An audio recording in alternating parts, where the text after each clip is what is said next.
Ender Dragons. I have finally last night finished the storyline. Been playing since it launched at 9 a.m., but I obviously have real life stuff I had to do, so I didn't get it all done like in one day or anything. I'm not sure how many people even got it done in one day. It was actually a decent chunk of story and everything. Anywho, let's talk about Ender Dragons. So I try to give as honest of an opinion when I do these things as possible, but I have to say I can't just say, oh, here's a good thing, here's a bad thing, because there's more good things than bad things.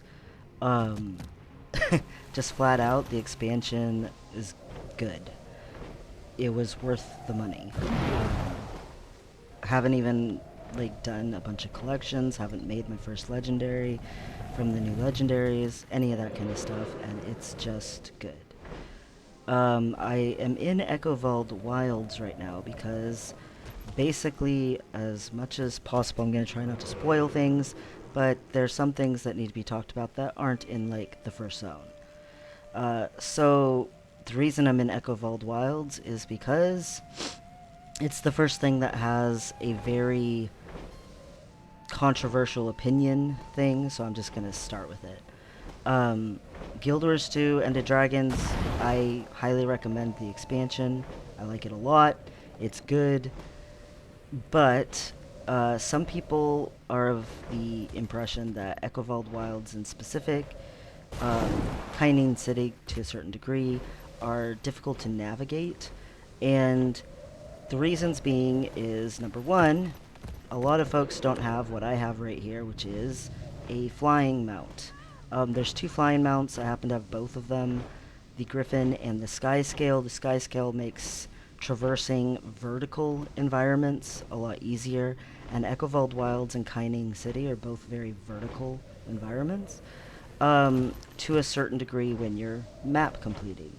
Now, what I find interesting about this complaint that people have about maps that have multiple layers of height in them is the same issue that has come up ever since Heart of Thorns, which was the first expansion to the game, and the Zone Tangled Depths. And people have complained and complained about having to go up and down and not just straight across on zones ever since Tangled Depths. And I have a very different opinion than some people do. That vile darkness is spreading. The more It's they interact with the tech, the more void gets released. Let me explain it this way. My least favorite game play map in the entire game is not Tangled Depths. Most people would say, oh, Tangled Depths, Tangled Depths. Or maybe they'll have changed it to Echovald Wilds. I do not agree. And the reason being is, yes, this is a nice big map, and yes, there's lots of up and down in it.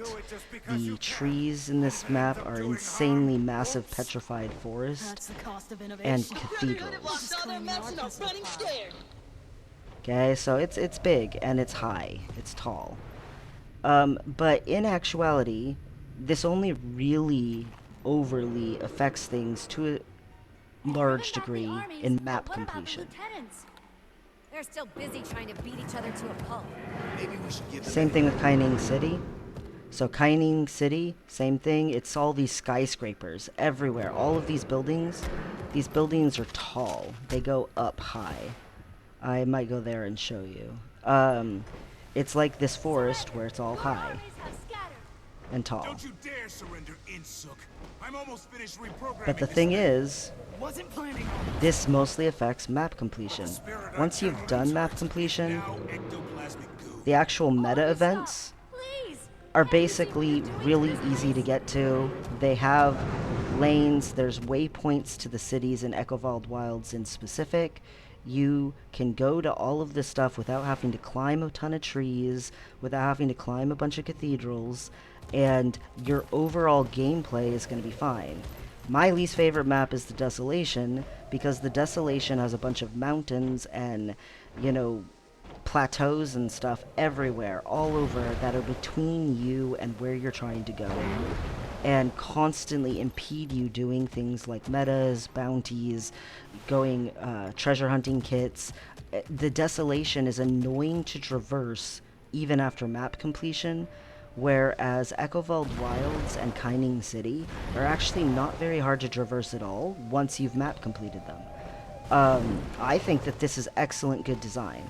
When you're map completing something like Tangled Depths or this, you want to have an adventure. You want to go exploring, you want there to be tons of stuff to find and go to, and it's nice. It's a good, strong feeling of being an adventure, having a little challenge.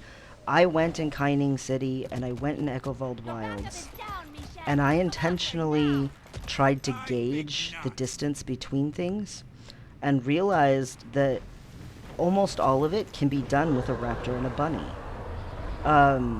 It's a little more annoying to have to switch between maps when you're doing stuff, and it's even more annoying when you're going to those maps and having to switch between mounts while you're running around and doing stuff in them. And I get that, but also we've had years at this point to get a flying mount. Even if you don't want to do the sky scale and you just want to get your griffin mount, you've had years to do that. You can't complain too much about quote unquote being forced to do the content unless you're a new player without a flying mount. In reality, it's completely doable. Between the zip lines and a raptor and a bunny, you absolutely can play all of this. It really, really is that simple to me. And I realize there's some people who still complain and think that it's too vertical, but I really don't think that it's too vertical. And I could keep going up, all the way up. It's ridiculously tall in this zone, and I get that, but I think that that's a good thing. And again, look, the majority of the time you're running on the roads, you're running on the paths, you're not climbing stuff. For the metas and the events, the majority of the time, it's pretty simple to get where you want to go. It really isn't a problem. So the biggest quote-unquote complaint that I have seen, besides a few launch things and bugs, is this issue, and I really don't think it's an issue. I personally enjoy the metas a lot. I think that they're, fun. Obviously, End of Dragons meta needs just a slight bit of tuning, but the bosses are fun and engaging. They're cool. You have to work together as a team. Just sitting around AFKing and expecting everyone else to do it for you doesn't really work very well. And the bosses are different looking enough and cool looking enough that it feels engaging and not like you're repeating old content or anything like that at all. It's a meta going on right now, but I'm not taking participation in it because I just wanted some little glances at it. The next things I'll say are a couple of really good things. One of them is the guild hall. So we had the Gilded Hollow the entire time that we've had a guild hall. We are not the kind of people who just switch guild halls when a new one comes out. When Windswept Isles came out, we did not take it. I have another guild that has Windswept Isles, and I quite frankly didn't like it enough to go for it. It is pretty, it is magical feeling, it is nice and all that, but it's not nice enough. My big issue with Windswept Isles is one that's slightly better done in this one. If you look at guild hall maps, they're mostly the same size. So, like, you can see, here's this square right here, right? Well, if you look at the whole world and everything, and the world also has gotten huge. Here's Cantha right here, and then here's Alona right here, and here's Krita right here. So, pretty massive. Anyway, huge, huge, huge, huge. Here's Desolation, by the way. Annoying as crap. Anyway, so here's Windswept Haven. Here's the new guild hall right here. That was for Path of Fire. Path of Fire's one, it looks like it's the square, right? But in actuality, all of the edges, even of these buildings, you can't keep walking on them. You get cut off and it says, oh, you're going to get pushed back or whatever. And it's like a giant pain in the butt because you realize the map is much smaller than it first initially appears to be. And also, there's all this verticality in the Guildhall maps. And if you go over to Heart of Thorn ones, in Heart of Thorns, we had Lost Precipice right here, and we had the Gilded Hollow, which was ours. And these are a square, and yes, it does cut you off over here, but it's a more solid square of room and space. And the thing about these squares is the verticality had platforms and other places to build stuff, whereas in Sandswept Haven, down here, or Windswept Haven, sorry, the freaking buildings, a couple of them were taller and higher, but most of them were decently short, and you didn't really have any verticality to build stuff on. Meanwhile, down here in the new Guildhall in Cantha, it's not a full-on square, but it has these parts that go outside of where the square would have been, and it makes up for the space difference, and it has clear edges that you can actually go all the way to. The other thing is some of the mountains and the little islands and stuff go pretty decently high, and the verticality that is in guild halls, you can get back to it some, and you can build things that are taller and structures that are higher up than in the Windswept guild hall from Path of Fire. And it feels much bigger and roomier and more open to creativity than the Path of Fire Guildhall did. And it did not feel like we were losing space by coming here instead of staying in the Gilded Hollow. Obviously decorations, not very many yet because we just took it this week. But you know, we're working on it. But the guild hall is very good feeling. It looks nice. The fishing in it is, you know, nice and comfortable. There's lots of little docks. There's sunken ships. There's a racetrack in it. The arena feels like nice and open and everything, but everything's not super far from each other. In the Path of Fire Guildhall, the other super annoying thing was if you wanted to get your gathering nodes, it was on this other building that you had to kind of like, you know, I think they meant that you would use a mount to get up onto it for the most part, but people would just make a bridge to it because it was so annoying to get to. In this one, the bridge is already there. They already wanted it to be more convenient to get to your gathering nodes, which again, in the Gilded Hollow, getting to your gathering nodes is really easy. So it's nice that they went back to it being easy. I'm really pleased with the guild hall. Another thing that I'm pretty pleased with is Arborstone. I have not built mine up all the way, and I already really like it. Having your own hub or whatever, your own little city, and it being like this cathedral, like ruins, you know, and stuff, it feels very warm, the coloration in here. And it feels welcoming, but at the same time, it's like these really ancient ruins that feel pretty with stained glass windows. You do have, you know, NPCs and stations Sharp and everything blades, else that you sharp can mind. build up here, and that's great. But in reality, it just feels nice here, even besides the convenience. Like, I have teleports. Like, I already have convenience as a player who's been playing a long time. The convenience isn't necessarily the main attraction at this point. It's the feel of the place, and this place feels nice. It feels really nice.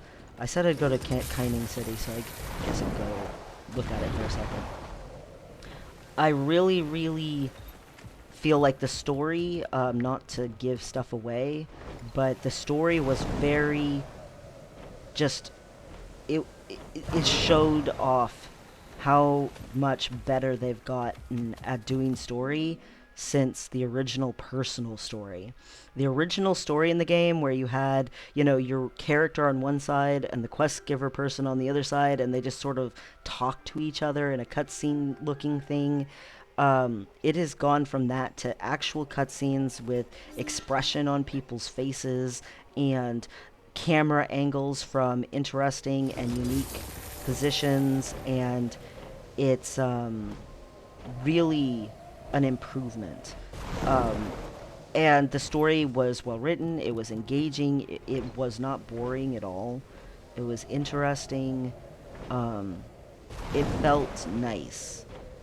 Um, when you got to the ending, big boss fights and stuff, it felt impactful. Uh, as someone who's played other MMORPGs, the fight with the last boss was basically what the fight with Nizoth in Nyalotha should have been. It, that's how it felt. So Kaining City's cool. It has these holograms of like fish and whales and stuff that goes through. But as you can see, it's skyscrapers. It's tall. It's a big place with big buildings. And again, the spacing and the way that the roofs come out and things like that gives you tons of platforms for your bunny. You can leap from one building to the other on your raptor, and there's zip lines all over the place. And between those things, even if you don't have a flying mount, you can definitely map complete and get around. But the meta here is the same thing. There's part of the meta in the south, part of the meta in the north, and they all end up coming together over here at this power plant and having a big giant boss fight. And you don't need to jump up and down all the buildings like crazy once you've map completed to do everything. Like, the city has a nice flow to it, and the verticality isn't actually impeding you going somewhere. And that's the big thing that I think is so nice about these maps. Anyway, I've beaten that horse enough. It's almost to death, so we'll move on. But I really, really, really don't understand people who complain about it when it's like so good and well done. It really is. The story, back to that, it felt good. It had a nice conclusion. It had a feel good moment at the end of it, and it brought back some of the stuff that originally made story in this game so good in Living Season 1. And then honestly, Living World Season 2 to me was sort of really long to tell a very not long needed storyline. Season 3 was great, Season 4 was good, Season 5 / Icebrood Saga was good until they rushed the end, but we understand why they rushed the end was to make End of Dragons. So, we forgive them. But the big thing is I genuinely thought the story was well done. Compared to the storyline, even in the other sections and Living Worlds and, Path of Fire storyline, I thought this storyline was better than Path of Fire's. And people go on and on about how Path of Fire was such an improvement over Heart of Thorns, but in actuality, I feel like Cantha, story-wise at least, and I would even say map-wise, I like these maps a lot better than Path of Fire maps. It was better. Like, just outright, to me, personally, it was better. As far as improvements, quality of life stuff, and things like that go, they hit it out of the ballpark. I have had pet peeves. If anyone has ever watched my old Guild Wars 2 videos of what I wish they would put in the game, they did a bunch of the things that I wish they would put in the game. One of the first things that they did that I think is wonderful and has been a pet peeve of mine is they have upgraded how much you can get for your shared inventory slots. They gave us 3 more that we can get, and also for your storage extenders. You now can have 2,500 instead of 2,000. I have been asking for that for so long, and it has been held back by one material. Anyone who's played the game for a long time knows what I'm about to say. Mystic Coins. Mystic Coins kept things Easy from there, pal. improving, kept things from You getting say it's better got- for you all got the other permit for that? materials in the game. Hello, friend. Like, all of them. I am authorized to deposit these. So it's They like are highly unstable and likely to frustrating explode if not handled with when care. for years you Explode? can't put You're more kidding, in. right? Did the You union can't sign do off on more. this? So I Unfortunately, was thrilled Joe, when they made changes. that would require They made a thorough changes to refactoring Mystic Coins of and my made empathy them modules. essentially less needed for the new Forget it. legendaries. Just get out of here. What's the point of paying? Less needed for the new legendaries means that they are less valuable temporarily while people are doing story, and they don't need to buy a bunch right now because most people stockpiled them in an effort to be ready for the expansion. Eventually their price will go back up some, but I don't think it'll go back all the way up to what it used to be. And some people got money out of doing the ley line anomaly every day, and you're still going to get money out of doing the ley line anomaly. It just might not be quite as high. But the wonderful thing about them doing this is Mystic Coins, again, held back all other crafting materials and all other value of all other items. And because they did this, other crafting materials now can have value. The other thing that they did that gives other items value and makes me so happy is another pet peeve of mine is I do not think in any MMORPG, and it seems like every MMORPG is guilty of this, deleting items is not fun, engaging gameplay. If you're spending your time deleting your items, you're automatically feeling let down, and you're automatically feeling like you're just doing bad game design. It's not fun to delete items. Having less items to delete all the time is amazing. They took and made it so that items that used to be at the very bottom of possibility for value have value. Your potions, your food, your gear, some of them used to be millions. Bottle of Batwing Brew, for instance, used to be over 1,000,000 of them at 2 copper each. It costs 2 copper to post them. That is the bottom value that it could possibly be. You don't gain anything for selling it for the bottom value. Literally, if you sell it for 3 copper, you get 1 copper out of posting the item. It is ridiculous how many potions, how many foods were at this place because they had no purpose other than a few very basic ones. Well, they added a wonderful new system so that you don't have to keep deleting all of your low tier crap, and it's starting to gain in value. This went from 2 copper and over 1,000,000 of them posted to now being worth 65 copper, which in this game, 65 copper is like not a terrible thing to sell something at. It's not amazing, but it's a hell of a lot better than it was, and the item has purpose. It has value now. You can do that with any of the low losery potions and like all of your basic simple minor, like, look, weak potions of dredge slaying, grawl slaying, crate slaying, undead slaying. Look at that. They're all going up in value because they actually have value.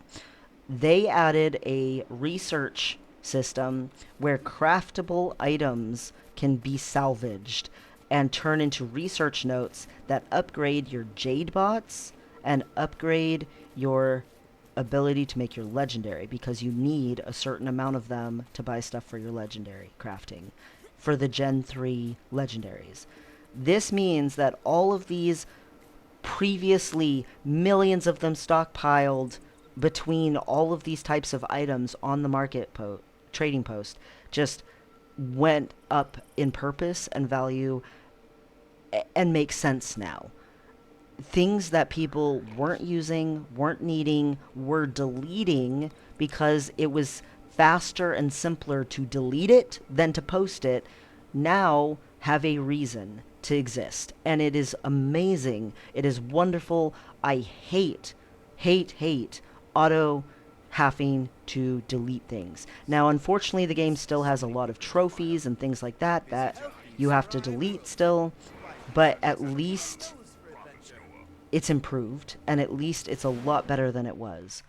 Something else that they did that is amazing about this is now crafting materials for basic low-level stuff like your copper and your green saplings and, you know, your linen has more value because you can craft super low gear that's cheaper to craft than better gear and get research notes out of it, and it suddenly makes things better. Another thing that they did that I think is wonderful is they stopped with Generation 3 legendaries having it be that you need amalgamated gemstone piling, okay? Orbs and yellow gems and stuff, your seals, they all were freaking more valuable than, like, they should have been. And sometimes even more valuable than, like, you know, essences and lodestones that were orange. And, you know, you have this gradiating rainbow of hierarchy for the, like, upgrade that an item is supposed to be, and it's not actually valid because you need certain things to make your legendaries. Well, now it's orange lodestones. And lodestones didn't have enough of a purpose before anyway, and I think it's a wonderful, wonderful change. Amalgamated gemstones can balance out a little more, and lodestones can come up a little more, and your orange items can have a little more value than your yellow items more consistently, and that's good. That's very, very good. I'm thrilled with the change. I think that it's a smart move. It's great. Something that I am slightly disappointed with the new legendary crafting is that the essentially gift of masteryness is not interchangeable. So in the Generation 2 legendaries, you could interchange your gift of Maguma mastery with your gift of, you know, your Path of Fire desert mastery. So basically, to do your gift of mastery, you have to explore those zones and do map completion. And you had the option to choose between map exploring Heart of Thorns or map exploring, you know, all of the desert in the Crystal Desert. And in this one, it's flat out, you have to explore the Canthan zones fully to get your mastery gift. And I understand, you know, it's a new expansion, you want to get as much exploration and fun and good out of the expansion that you can, and having people explore it and, you know, go back to the zone. I feel like they would have done that anyway, but having the option or the choice for some players who are new and they're gonna have to go back and do the Heart of Thorns or the Path of Fire, I feel like it would have felt a little more rewarding to them if they also could have gotten something toward the legendary that they're working on. And yes, technically they could put those towards some Gen 2 legendaries and just craft one of those, but those are just so much more expensive and tedious to craft than Generation 1 or Generation 3 are looking like they're going to be. It's... I don't know, it just would have been nice for there to be the option, but it's sort of like a small complaint. In reality, it's not a big one. You know. Something I will say for these zones is I really, really love them. I like them a lot. End of Dragon to me is just like so well done. A lot of people like this zone the best, and I like this zone, but I really like End of Dragon. I think it's like awesome, beautiful looking. I really don't have much to complain about with the zones. The fishing system, for whatever reason, I'm a little bad at fishing, but I did win a tournament. The skiff system is kind of like for getting around. You still want to use your skimmer. It's just easier and faster for me personally to use my skimmer. But it is really nice being able to go to like your fishing nodes easy and have that convenience for just sitting there out in the middle of the water. The fishing, I like that they have made it so deep compared to fishing in some games. Like, you go fishing in a lot of games and it's just sort of a really long cast timer on a node. So like right now I'm gathering, right? And I'm gathering these herb seedlings and cabbages and soybeans and blah blah blah. When I'm gathering, it's just a cast timer for interacting with a location. And that's really all it is from a This is gameplay rather rare. standpoint. You're walking up to a spot, you're interacting with that spot, and waiting for the cast bar to go down. And in so many games, that's what fishing is, except it's a really long cast bar. And I feel like that's, like, dumb. It's poor design to me, whereas fishing in this game is an interactive, like, little mini game. And I guess I could actually fish and show. So, you put your fishing out here, you get to pick where the line is casting instead of it being like random, which is another thing. Because it's not just walk up and interact with the spot, you actually get to do more with the spot. And then you have this little mini game that comes up, and it's not as tedious as like the Black Desert Online mini game, where you have to type in the little like keyboard keys and stuff. It's much simpler than that, and that's nice. It's not tedious. The sound effects when you're fishing are very like chill, like the little bells and stuff, and it's just basically keep this bar over top of it. One thing I will say is the game suggests for you to use 2 and 3 to go back and forth. Right here it says 2 and 3. I don't like that. I found that to be very uncomfortable. What you can do, and it's just automatically there, you don't have to go keybind it, is use A and D. And A and D already turn you in those directions. And you've already known this for like most of your gaming experience if you've gamed any MMORPGs at all. So it's way more comfortable to just lift my, you know, index finger and my ring finger and go back and forth like this than it is to try to do this with my 2 and my 3. It's just annoying. The other thing is I play with a mouse with keys on the side. I have 12 buttons on the side of my mouse. So for me personally, it's like, do I really want to be pushing back and forth between 2 and 3 on my mouse, or do what's super comfortable and do this? It's nice that they gave the option to do it differently for the people who like the 2 and 3, and for people like me who would rather just do this. It was thoughtful. The Jade bots are fun and interesting. I haven't really upgraded mine much. To me, getting the buffs from the offensive and defensive stuff and opening Jade Tech chests and using the zip lines are the best part. The teleporters are kind of like, oh yeah, I went up. Oh yeah, I went down. But I can do that just as fast by gliding or by using a bunny or a sky scale. So I really don't use the teleporters, I'm going to be honest. But for someone who doesn't have all of their mounts unlocked, say they're new to the game, teleporters are probably really useful to them.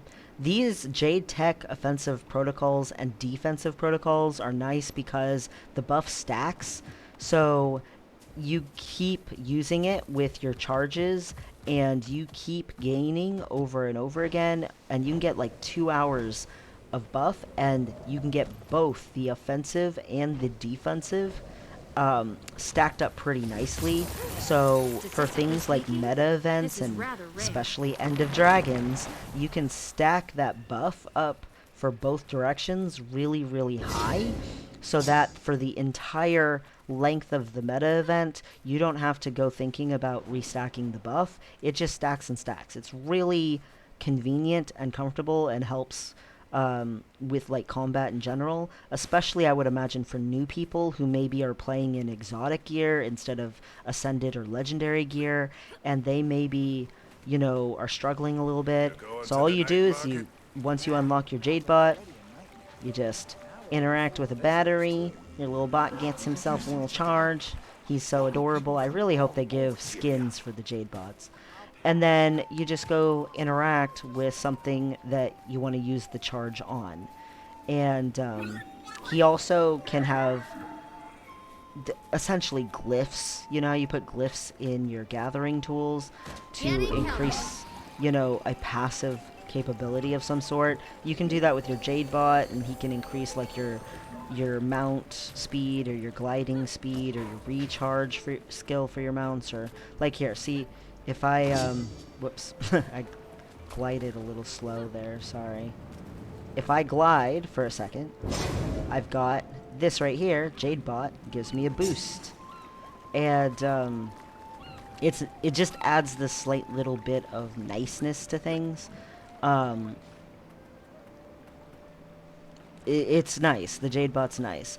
The skiff is okay. Again, it's mostly just for fishing, especially with friends, because it acts as an actual platform. Passes the time while fishing. The fishing is good. I think the fishing is solid, and that's again from someone who's not that great at fishing. Like, I definitely have lost some fish while I've been fishing, and I still think it's good. And I like that different colors of fish have different colors of fillets. So like I have a white fish right here. He gives me just whatever. And this one gives me blue as well. I actually got blue off the white one. You can get white fillets. I wasn't expecting to get a blue one off of the mullet. I was going to show that you get a white one and a blue one. There's yellow fish, so on and so forth. And part of making the new legendaries is actually fishing, or else getting the material from fishing. That is the rare one. So that's nice too, because fishing isn't just for cooking.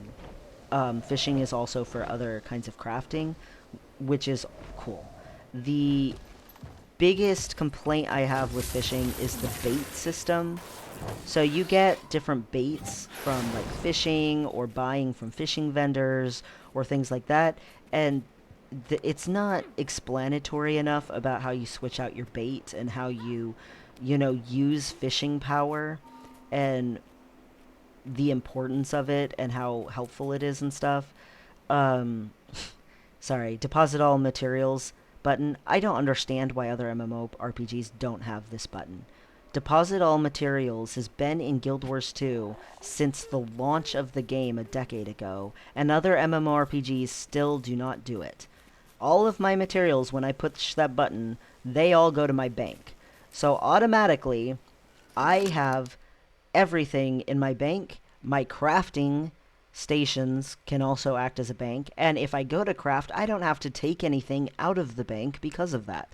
So you can craft without having to go to the bank, but on top of that, recipes that you use, if I'm on right now my Mesmer, who's my tailor, and say I get on my ranger, who's a leather worker, well, if I find a leatherworking recipe on my Mesmer right here and learn it, my ranger learns the recipe.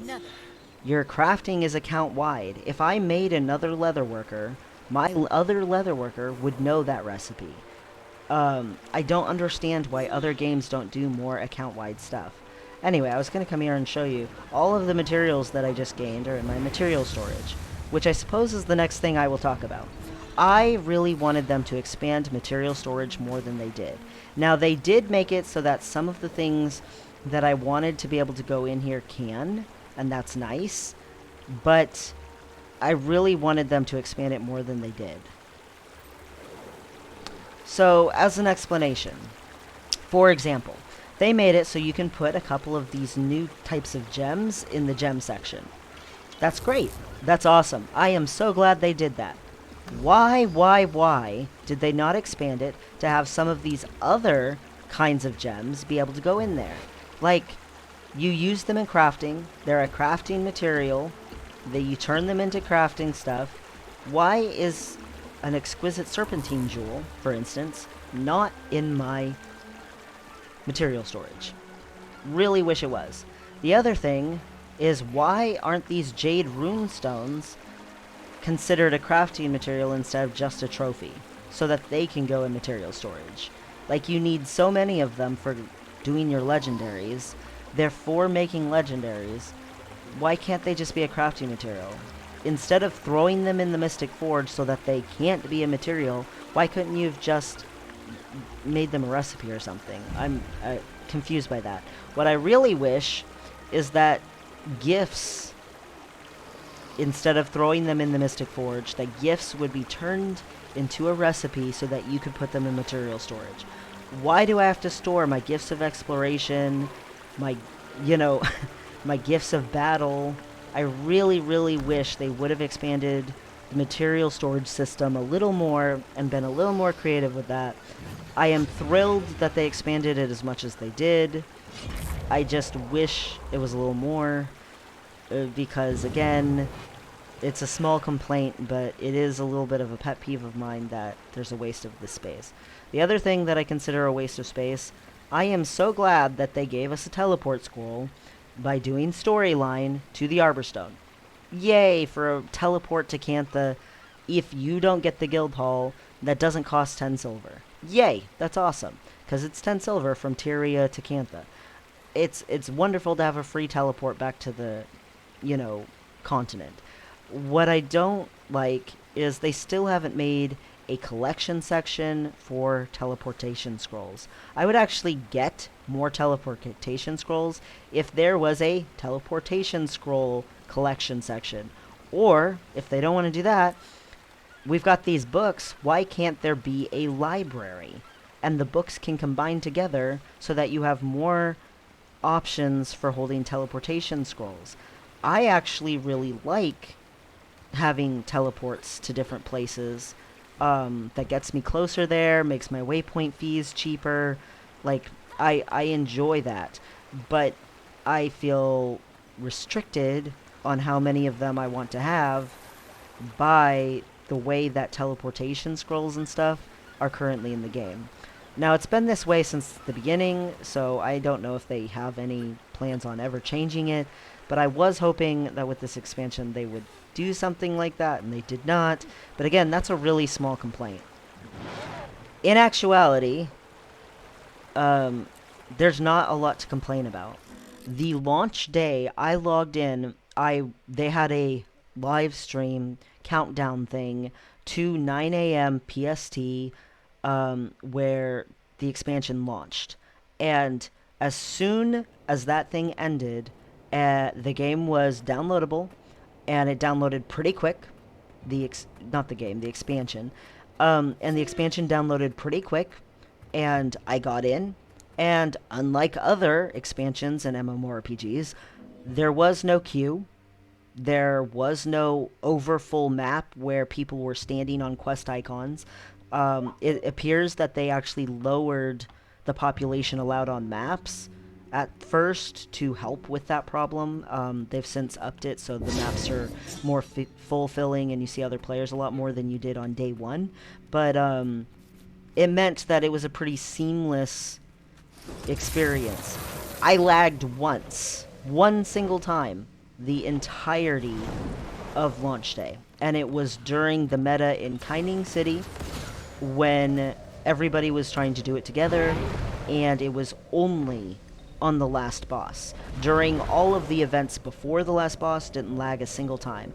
So the upgrades that they've made to making it DirectX 11 and everything have definitely been nice, have been helpful, have gone a long way toward, you know, the actual functionality of the game, which has always been Guild Wars 2's biggest problem for actually playing it, has been, you know, that unfortunately the old engine couldn't handle a lot of stuff because it was still on DirectX 9, and it just really plays a lot better. Now, is it perfect? No.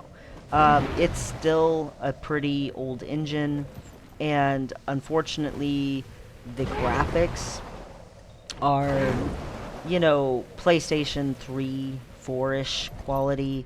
They're not perfectly, you know, it's not Unreal Engine 5. You know, like,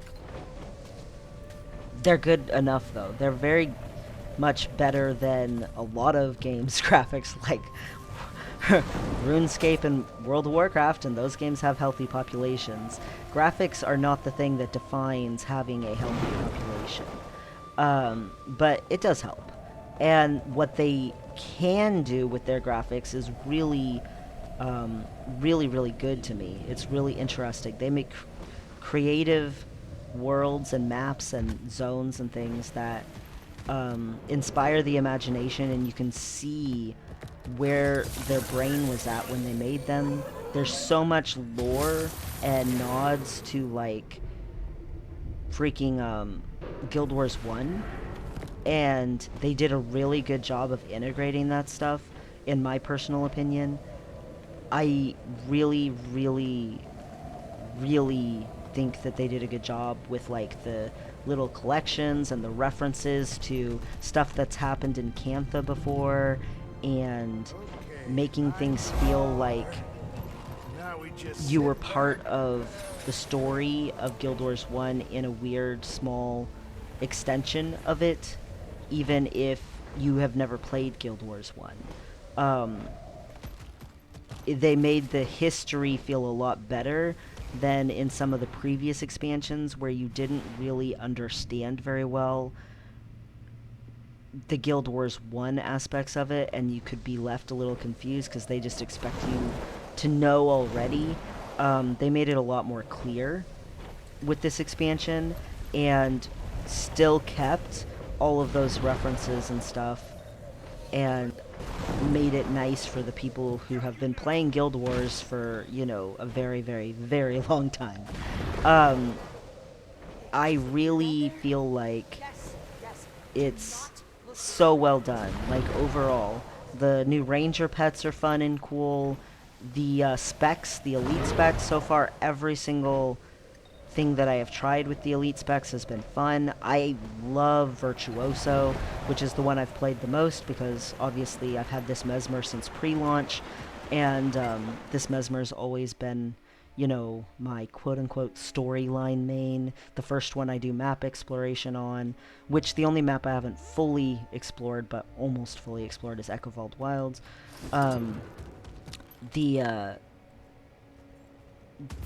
You know, character that I'm playing on, it was my first little cutesy character. I thought the Asura were cute, so I made a Asura, and then I started making, you know, pretty women that I like to look at, and, you know, some boy characters and stuff. But the main character I play the most on is this one, probably. And then my pretty girl characters. I like looking at girls, but that's a whole other subject line. I'm sure I'm not the only person who feels that way. Anywho, the biggest things that still seem to be an issue is there were some bugs, very few compared to the majority of launches and expansion launches that I've ever played. And I've been there at the launches of many games and many expansions. I really hope Ashes of Creation, like, takes notes on how Guild Wars 2 does this and handles this. Guild Wars 2 doesn't have a bunch of multiple servers that you pick out that affects things the same way it does in other games. In Guild Wars 2, you're all together, even if you're on a different server, and it loads different maps and generates them, and you get to, you know, hang out with other people and do metas with other people, and there's, like, you know, 50, 100 people that you're doing this big giant thing with, and it feels like good, it feels solid, but at the same time there's hundreds of thousands of people playing, but they're not all playing on your map, and it really just makes the game play so much better, and quite frankly makes it feel a lot more like a massively multiplayer online RPG. And I feel like a lot of games don't do that well, and I feel like this game does. When you're doing a map meta, when you're actually like in an army pushing against a big giant boss and, you know, working together with that many other players, it's like taking old 50-man raids from back in the day, you know, like when MMORPGs were first starting out and everything, you know, your EverQuest, Ultima Online, and World of Warcraft, and blah blah blah. You know, you've got these big giant groups doing things, and this game does that so well, and you still have the big giant groups doing things. The zones just look awesome, and when you're doing the big maps and stuff together with other players, it's not just you and the other players. There's also an army of NPCs that actually, you know, have things happen to them that are interact withable, that have, you know, random things that they say when you walk up to them. They are almost feel alive. Like the world, even when there's not a single other player around, if you go near the NPCs, it feels like you still are around with somebody. You can get your guildies to do stuff with you, or you can just hang out with other people. It's fine either way, and it feels good. You can wander around by yourself too, if you're into that kind of gameplay. I personally like doing a little bit of both, because it feels really good to wander around by yourself and feel like you accomplished something, but there is something to be said for how good it feels to come up to an event and find a bunch of people doing the event and be like, maybe I should join in with them. Maybe I should do it with them. Maybe, you know, we'll have fun together. And you don't know them. They're not your guildies. They're not someone you normally interact with. But here you are. You're playing with other players. And oh no, this person got downed. I'll help them get back up. Or I'll get downed too. But look, someone else is helping them get up. And afterwards, they'll help me get up. Back on my feet. Here, I'm gonna get out of AoE stuff. Now it's easier for them to get me up. And we all work together. That's what you want. You want to work together. The baddies, some of them are very unique and different, but because of the way the storyline is, a bunch of them are baddies from other parts of, like, stuff that you've done before. And I actually and don't have any complaints about that, because they made the baddies not look exactly the same. The baddies are, like, shadowy and cool looking. So even though, like, I've fought abominations before quite a bit, it's like not the same exactly or whatever. I don't know how to say that, but it doesn't feel bad that they reused abominations, or that they reused more Dromoth minions, or, you know, Jormag minions, Primordius minions. That's all fine because of the way that they did it, and because it fits so well with the story and what's actually been happening. The void energy is being neutralized by my crystal. Thank you, champion. I better not do too many more events. Sorry, that almost was a spoiler, so apologies, because I was trying not to do spoilers. It was very fitting that I was talking about other players, and then I came up on some other players.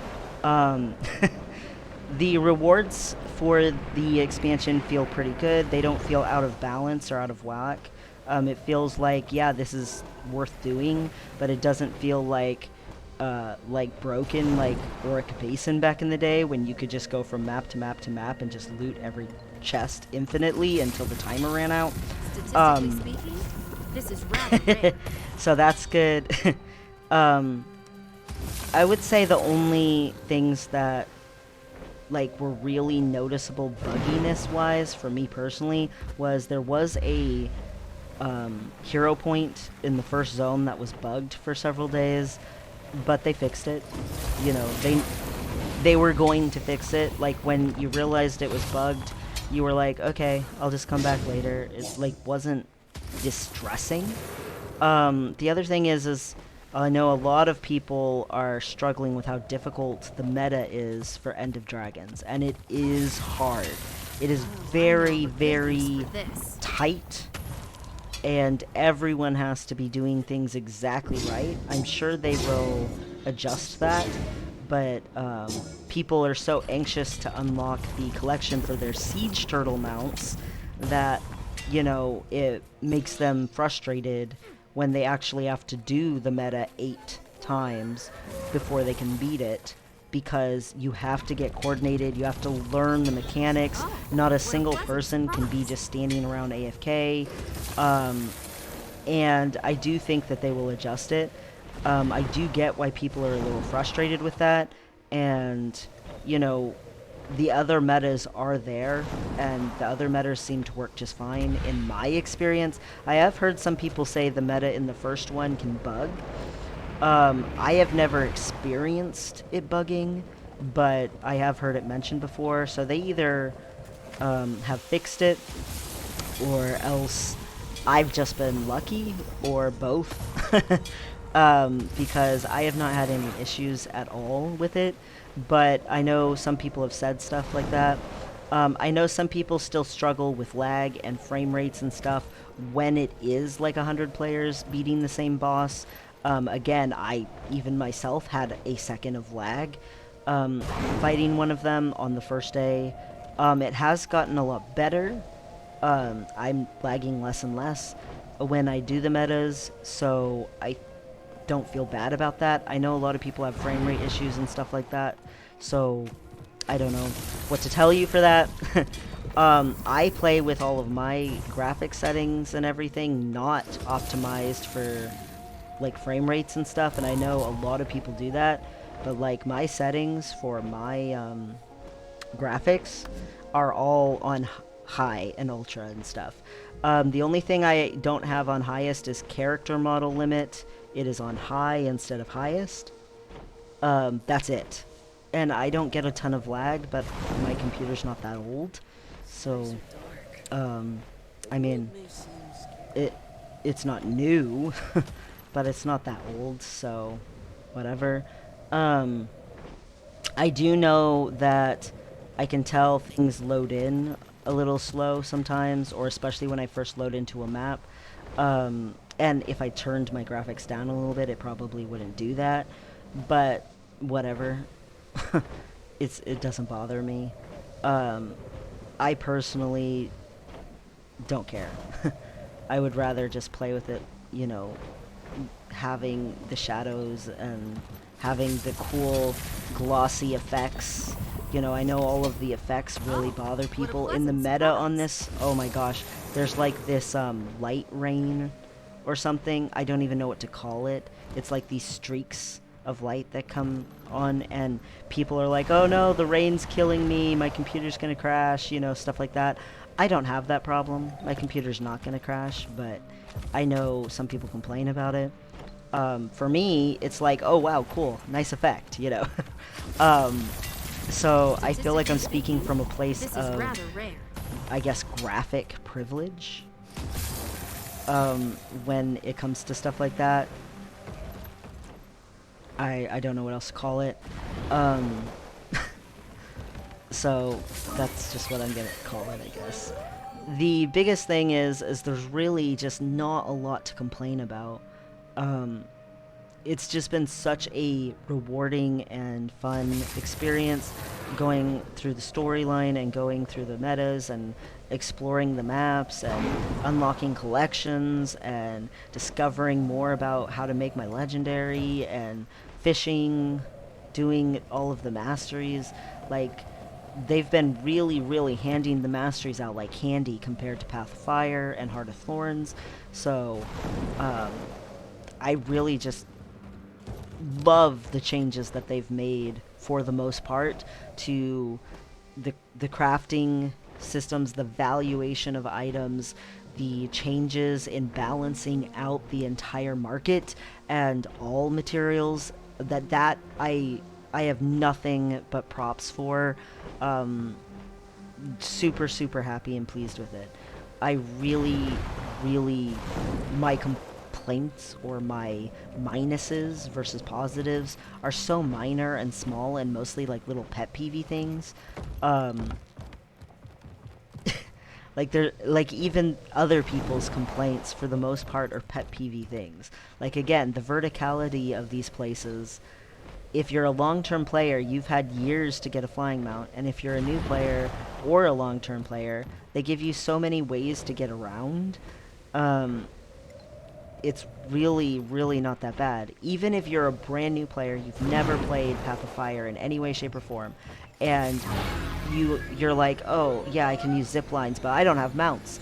In Kaineng City, if there's a thing that's recommended to have a mount, they give you a mount rental system where you don't have to pay anything, but you can use a mount. And they'll just let you borrow a mount to do the stuff. Like, it really, really is so minor of a complaint. Like, it seems petty. Again, during map completion, you want things to be interesting and fun to explore and, you know, all over the place, and that's cool.